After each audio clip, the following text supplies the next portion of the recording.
साथियों नमस्कार, आप सभी का स्वागत है हमारे चैनल पे। साथी आपसे निवेदन है कि हमारे चैनल को जो सब्सक्राइब करें। साथियों बहुजन समाज पार्टी की तरफ से उत्तर प्रदेश में होने वाले लोकसभा चुनाव के मद्देनज़र अपनी चौथी लिस्ट जारी कर चुकी है। चौथी लिस्ट में 9 प्रत्याशियों की घोषणा हुई है और इन प्रत्याशियों के बारे में, इन सीटों के बारे में आपसे विस्तृत जानकारी देंगे। वीडियो थोड़ा लंबा हो सकता है, लेकिन आप लोग पूरा वीडियो जरूर देखें। तो साथियों हम बात कर रहे हैं, पहली जो सीट है वो है आजमगढ़। आजमगढ़ से बहुजन समाज पार्टी भीम राजभर, जो उत्तर प्रदेश के पूर्व बहुजन समाज पार्टी के प्रदेश अध्यक्ष थे, अब उनको प्रत्याशी बनाया गया। चूँकि राजभर वोट को साधने के लिए बहन जी ने उनको प्रत्याशी बनाया। हालांकि चर्चाएं काफ़ी तेज थी कि बहुजन समाज पार्टी के पूर्व सांसद अकबर अहमद डंफी को प्रत्याशी बनाया जा सकता है, लेकिन उनके स्वास्थ्य कारणों की वजह से वो चुनाव नहीं लड़ना चाहते हैं, जिसकी वजह से भीम राजभर को वहां का प्रत्याशी बनाया गया था। जबकि जो उपचुनाव हुआ था उसके बारे में आपको थोड़ा सा हम जानकारी दे दें।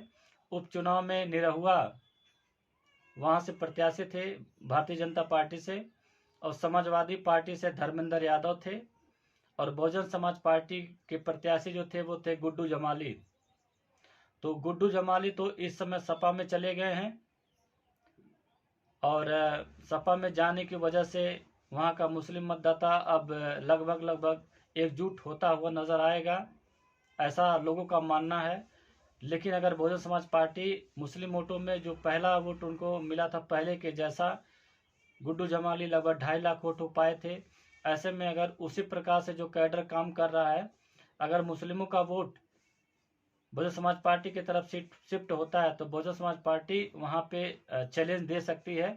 लेकिन हमारा मानना है कि ऐसा संभव नहीं दिख रहा है। यहाँ पे समाजवादी पार्टी को एज मिलती नजर आ रही है, क्योंकि मुस्लिम वोट और यादव वोट वहाँ पे फैक्ट होगा, क्योंकि दलित तो बहुजन समाज पार्टी की तरफ जाएगा, लेकिन राजभर उतनी संख्या में वहाँ पे नहीं है जो बहुजन समाज पार्टी की तरफ से सीट निकालने में ज़्यादा मदद करें।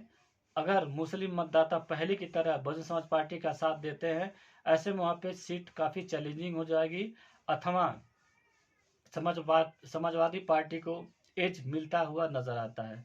तो साथियों दूसरी सीट पे हम बात करना चाहते हैं, जो है घोसी का जो चुनाव हुआ था वो आप जानते हैं कि समाजवादी पार्टी के प्रत्याशी वहाँ पे जीते थे।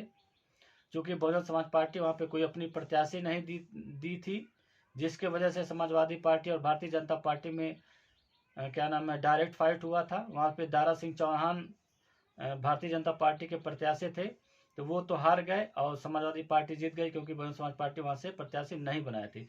ऐसे में बहन जी ने वहाँ पे बालकृष्ण चौहान, जो पूर्व सांसद थे और वो भी बहुजन समाज पार्टी के पूर्व सांसद थे, लगभग वहाँ पे जो चौहानों का वोट है लगभग 1.5 से 1.25 लाख चौहानों का वोट है, और राजभर का भी यहाँ पे वोट है।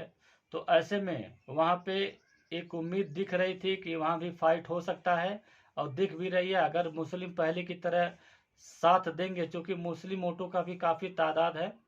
मुस्लिम जो है एक प्रत्याशी थे, उनका नाम है अरशद जमाल, जो बहुजन समाज पार्टी की तरफ से टिकट की दावेदारी कर रहे थे, कोशिश कर रहे थे।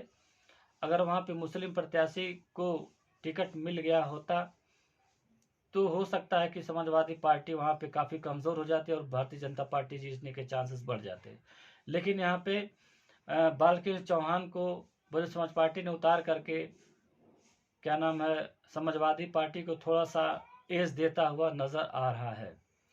ये मेरा निजी मामला है, जो है, क्योंकि वहाँ पे चौहान और जो है राजभर वोट का ज़्यादा वहाँ पे फैक्टर होता है, और भारतीय जनता पार्टी को जिताने में राजभर और चौहान का ज़्यादा वहाँ पे सपोर्ट रहा है। ऐसे में अगर बहन जी वहाँ से वोट निकाल करके ले आती है तो वहाँ पे भारतीय जनता पार्टी के प्रत्याशी हारने के काफ़ी चांसेस हैं, और समाजवादी पार्टी को यहाँ पे एज मिलता हुआ नज़र आ रहा है। लेकिन अगर अरशद जमाल और पूरी जो टीम है और जितने मुस्लिम मतदाता हैं अगर बहुजन समाज पार्टी की तरफ रुख करते हैं तो हो सकता है यहाँ पे मुकाबला त्रिकोणी हो जाए। अब आते हैं तीसरी सीट पर एटा।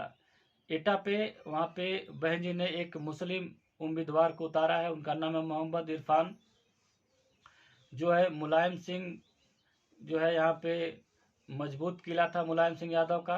पहले मुलायम सिंह यादव के कैंडिडेट यहाँ पे ज़्यादा जीतते रहते थे। ऐसे में अब यहाँ पे मोहम्मद इरफान को बहन जी ने उतार करके दलित और मुस्लिम समीकरण साधने की कोशिश की है।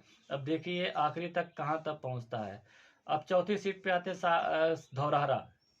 तो धौरहरा ऐसा सीट है जहाँ पे श्याम किशोर अवस्थी जो एक ब्राह्मण चेहरा है, उनको जो है बहुजन समाज पार्टी ने अपना प्रत्याशी बनाया है। हालांकि ये भारतीय जनता पार्टी के बहुत करीबी रहे हैं, एक सांसद के बहुत ही करीब रहते थे और एक ऐसी सीट थी जहाँ पे वो क्या नाम है भारतीय जनता पार्टी के विधायक को जिताने में काफ़ी मदद किए थे। ऐसे में इनका भी कुछ खास ब्राह्मणों में पकड़ है, क्योंकि जो अवस्थी साहब हैं श्याम किशोर अवस्थी, इनका ब्राह्मणों में अच्छा खासा पकड़ है। अगर ब्राह्मण वोट जो है बहुजन समाज पार्टी की तरफ मूव करता है तो ऐसे में ये भी जो है बहुत दिलचस्प होता हुआ नजर आएगा यहाँ का चुनाव भी, क्योंकि यहाँ पे भारतीय जनता पार्टी को गिराने का काम बहुजन समाज पार्टी कर रही है, उनका वोट खींचने का काम कर रही है। साथियों, हम आपसे पहले भी कह चुके थे कि बहुजन समाज पार्टी एक ऐसी पार्टी है जो भारतीय जनता पार्टी के वोट खींचने में, अपनी तरफ लाने में मादा रखती है, और कोई ऐसी पार्टी नहीं कि जो भारतीय जनता पार्टी का वोट खींच करके अपनी तरफ ला सके।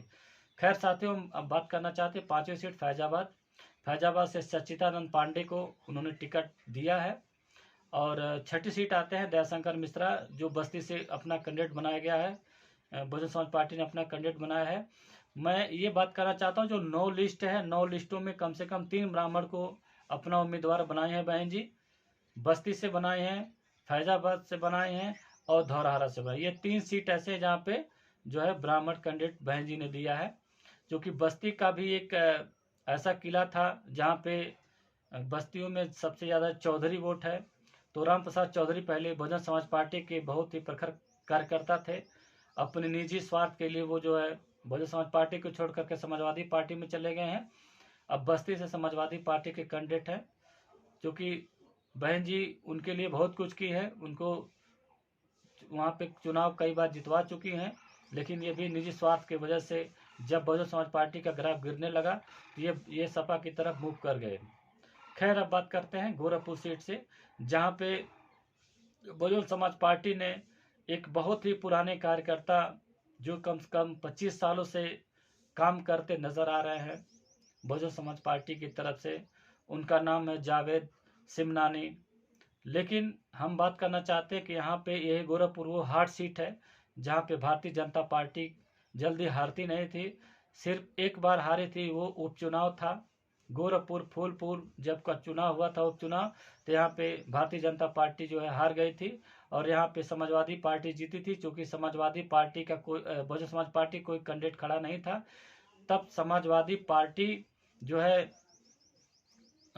इस समय जो निषाद पार्टी के अध्यक्ष है संजय निषाद के बेटे जो है प्रवीण निषाद लड़े थे चुनाव, और बहुजन समाज पार्टी और समाजवादी पार्टी का वोट जो है सीधे सीधे तौर पे प्रवीण निषाद को मिला था, और प्लस निषादों का टोटल वोट प्रवीण निषाद को मिला था, जिसकी वजह से प्रवीण निषाद वहाँ पे जीतने में कामयाब हुए थे जो उपचुनाव हुआ था। उसके बाद वो भारतीय जनता पार्टी में चले गए प्रवीण निषाद, और संत कबीर नगर से चुनाव लड़े, संत कबीर नगर से वो जीत गए।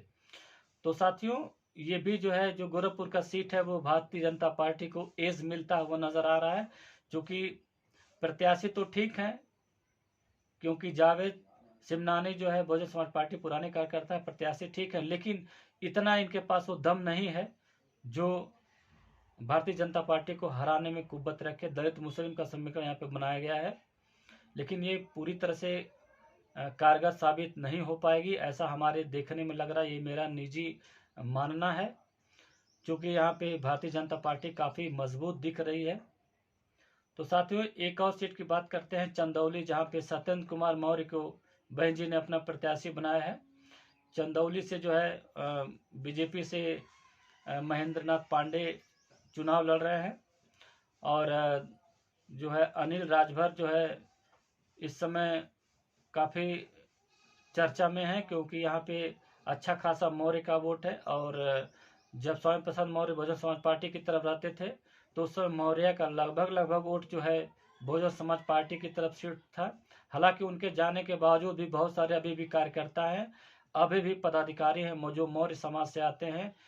याद रखिए साथियों, बहन जी जो है जो टिकट का बंटवारा की है वो किसी पार्टी से गठबंधन नहीं किया बल्कि प्रत्याशियों से गठबंधन की है, क्योंकि हर एक प्रत्याशी उनके लिए काफ़ी महत्वपूर्ण है और हर समाज के लोगों को उन्होंने टिकट का बंटवारा दिया है, चाहे राजभर, सैनी, पिछड़ा, अति पिछड़ा, दलित, सवर्ण, मुसलमान, सभी लोग को जितना जहाँ पे जैसा समीकरण बना उनकी भागीदारी बहन जी ने तय की। हालांकि ये भी सीट जो है काफ़ी कांटे की दिख रही है। अब आते हैं रॉबर्ट्सगंज, जो पहले सोनभद्र था, अब उसका नाम बदल करके रॉबर्ट्सगंज कर दिया गया था। वो सुरक्षित सीट है। यहाँ पे बहन जी ने घनेश्वर गौतम, जो पुराने से पुराने बीएसपी के सिपाही हैं, उनको फिर टिकट दे दिया गया है। तो साथियों, हम एक और इसमें बात ऐड करना चाहते हैं कि बहन जी इस बार कांसीराम साहब के फार्मूले पे काम कर रही हैं। जितने भी बहुजन समाज पार्टी के पुराने कार्यकर्ता हैं, लगभग चाहे रॉबर्ट्सगंज देख लीजिए, चाहे गोरखपुर देख लीजिए, चाहे मोहनलालगंज देख लीजिए, या और भी कई सीटें ऐसी हैं, लालगंज देख लीजिए अंजू चौधरी को। तो ऐसे में बहुत सारे ऐसे क्या नाम है टिकटों का बंटवारा बहन जी की है जहाँ पे कैडराइज लोग को भी टिकट दिया गया है। ये रहा छोटा सा मेरा विश्लेषण।